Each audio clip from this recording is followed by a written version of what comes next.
Good morning বন্ধুরা। মর্নিংটা আমার এখন হয়নি, অনেক সকালে হয়েছে, কারণ কর্তাবাবুর একজন অফিস কলিগ এসেছিলেন। তা সকালে উঠে আমার ফ্রেশ হওয়ার আগে আমি ফ্রেশ হয়ে আগে কর্তাবাবুকে আর ওনার কলিগকে চা বিস্কুট দিয়েছি, দিয়ে তারপরে কাচাকুচি ধোয়াধুয়ি সমস্ত কাজ সেরে এলাম। এসে নিজের জন্য হাফ কাপ চা, আমার তো নবরাত্রি শুরু হয়ে গেল আজকের থেকে। আমি পঞ্চমী থেকেই করছি, কারণ করতে পারিনি প্রথমার থেকে, তো শুধু হাফ কাপ চা খেয়েছি, কিছু না। চা খেলাম আমি, তারপরে কলিগ তো গেলেন আর কি। যাওয়ার পরে বাজারে কাজ সারলাম, দুধওয়ালাও চলে এসছে, দুধটাও বসিয়ে দিচ্ছি। কথা বলছিল আবার একটু চা খাবে, তো চা দিচ্ছি তাকে। চাটাও হয়ে গেল, এটা 3 নম্বর চা হচ্ছে আমার। কি যেন খাওয়া শুনলে গাঠিয়া দেখাচ্ছি, দেখো এইটাতে চা খাবে। এটা হলো বিকারামের, এই বিকারামের গাঠিয়া দেখাচ্ছি। ওই চানাচুরির মধ্যে থাকে না বড় বড়গুলো, এইগুলোতে চা খাবে বলছে। আর 2 পিস পাউরুটিও সেঁকে দিয়ে দেবো, কারণ জল খাওয়াটা তৈরি করা যাবে না, উনি মানে বাজার যাবেন। আমার তো নিরামিষ রান্না এখন থেকে চলবে 5 দিন টানা, 5 দিন 6 দিন চলবে, কারণ বুধবার পর্যন্ত নবমী থাকবে। আর বৃহস্পতিবার আমরা এমনিতেই খাই, নিরামিষ খাই, ওই দিন টানা 5 দিন না 6 দিন কি আছে, শনি রবি সোম মঙ্গল বুধ বৃহস্পতি 6 দিন টানা নিরামিষ চলবে।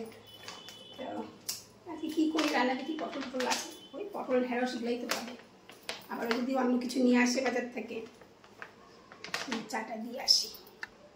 কথাগুলো শোনা যাচ্ছে কিনা জানি না। ওই দেখো গাঠিয়া আর চা এখন দিচ্ছি, সকালে চা বিস্কুট খেয়েছে। আমি একটু পাউরুটি দেবো, 2 পিস পাউরুটি সেঁকে দেবো, এটা দিয়ে আসি। পাউরুটি সেঁকছি। একটা জিনিস দেখা হয়, কালকে চুড়িগুলো পরে এসেছি, নবরাত্রি করবো বলে, লাল চুড়ি।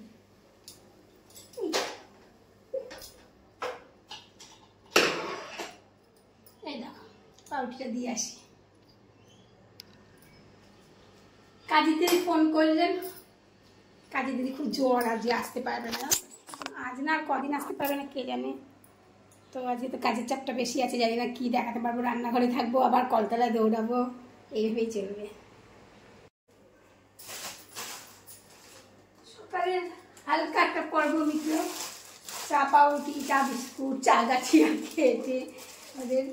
তো এখন না রান্না করবো, আজকে খুব শর্টেই রান্না করবো, কারণ কাজ যদি আসেনি তো অনেক বাসন বাইরে বের করা আছে, ঘর ঝাড়া মোছা আছে, অনেক কাজ আছে। তার আগে যদিও এখন 10:30 বেজে গেছে, রান্নাটাই আগে চাপাবো, চাপিয়ে রান্নাটা ঠাড়া চাপা দিয়ে তারপরে বাসন মাজা ঘর মোছা সব সেরে পুজোর ওখানটা টাইম লাগবে। কারণ আমার নতুন করে আসন পাততে হয় না, আজকে নতুন একটা আসন নিয়ে এসেছি, ঠাকুরকে পাতবো, ঠাকুরের কাপড় নিয়ে এসেছি একটা পাতবো। আর আমার এবারে ঠাকুরের সিংহাসনে মা দুর্গা আছেন, রোজই পুজো পায়। আর এই পুজোর সময়, এই দুর্গা পুজোর সময় আমি একটু নতুন আসন পেতে মাকে একটু চেলি পরিয়ে চুনরি পরিয়ে একটু সাজিয়ে সেই সিঁদুর টিঁদুর দিয়ে একটু আলাদা করে পুজো দিই, নবরাত্রির মতন করে নিরামিষ খাই। ফুল যে সব মানে নন বেঙ্গলিও করেন সেইভাবে করে উঠতে পারি না। তা অন্যান্য বছর আলাদা ঘরে এসে মানে টেবিলের মধ্যে আলাদা করে বসিয়ে আলাদা করে করি। এইবারে সেটা হবে না, ওই টেবিলটা আটকা পড়ে গেছে। হ্যাঁ, ছেলে সব কম্পিউটারের কি সব নিয়ে এসে তার মারে জড়ানো, যার জন্য ওই ঠাকুরের আসনেই ওনাকে যতটুকু সম্ভব হয় ছোটো জায়গায় ওইভাবেই করাবো। এই দেখো সবজিগুলো কেটে নিলাম, আলু পটলের ঝোল হবে, সব ধোবো এখনই।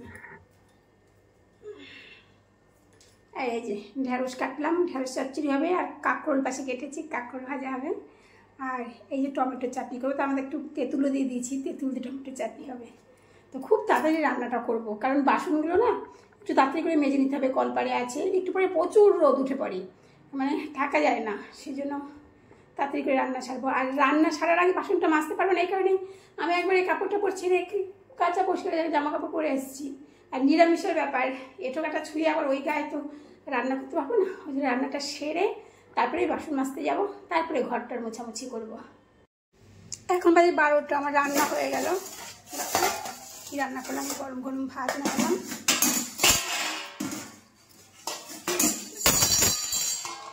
এই হলো আলু পটলের ঝোল, এই ঢেঁড়স চচ্চড়ি, কাঁকরোল ভাজা, আর এটা হলো টমেটো আর তেঁতুলের চাটনি।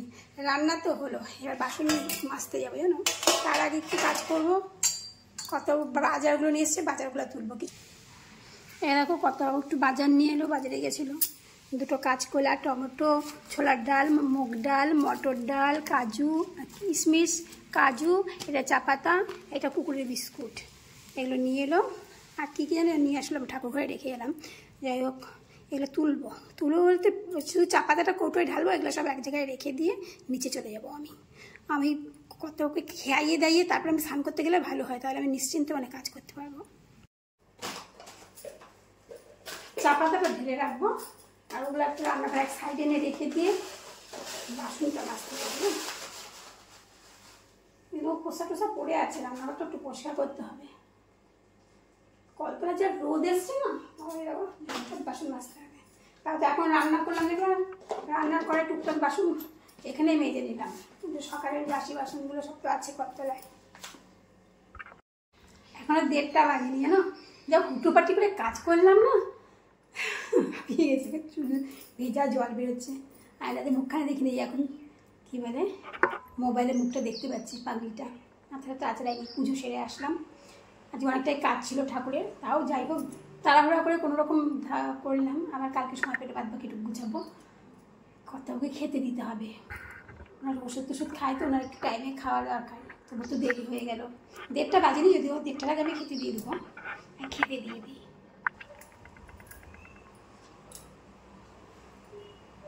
কর্তাবুকে বাবা কেমন আসছে ছবিটা, কর্তাবুকে খেতে দিচ্ছি, দেখে নাও, দিয়ে আসি খাবারটা। হ্যাঁ,